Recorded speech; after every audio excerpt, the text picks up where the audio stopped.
ఈనాడు క్రైస్తవులు పరిస్థితి ఎలాగుందంటే, జీవం కలిగినటువంటి దేవుణ్ణి ఆరాధిస్తూ, దీవెనలు ఇవ్వగలిగినటువంటి దేవుణ్ణి ఆరాధిస్తూ, సర్వ సృష్టికర్త అయినటువంటి దేవుణ్ణి ఆరాధిస్తూ,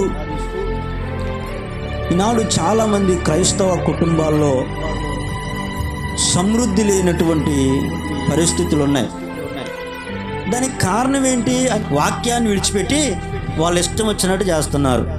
అందుకే దేవుని దీవెనలు పొందుకోలేకపోవటానికి గల ఒక బలమైన కారణం, వాక్యంలో ఏమి రాయబడిందో వాక్య ప్రకారంగా మనం జీవించగలిగితే, వాక్య ప్రకారంగా మనం చేయగలిగితే అప్పుడు దేవుని దీవెనలు పొందుకుంటాం. కానీ క్రైస్తవులు ఏమైందంటే, ఇప్పుడు నాకు తెలియని వాక్యం లేదుగా, అంతా నాకు తెలుసు. ఇప్పటి నుంచా 20 సంవత్సరాల నుంచి వింటున్నా, 30 సంవత్సరాల నుంచి వింటున్నా, 40 సంవత్సరాల నుంచి వింటున్నా, పుట్టిన కాడ నుంచి వింటా ఉన్నా, ఈ వాక్యాలు నాకు తెలియదా, ఈ వాక్యం నాకు తెలియదా అని చెప్పి మనుషుడు, క్రైస్తవుడు ఈరోజు దేవుని వాక్యాన్ని పక్కన పెట్టి సొంత కార్యాలు, సొంత ఆలోచనలు, సొంత తెలివితేటలు ఉపయోగించుకోవటం ద్వారా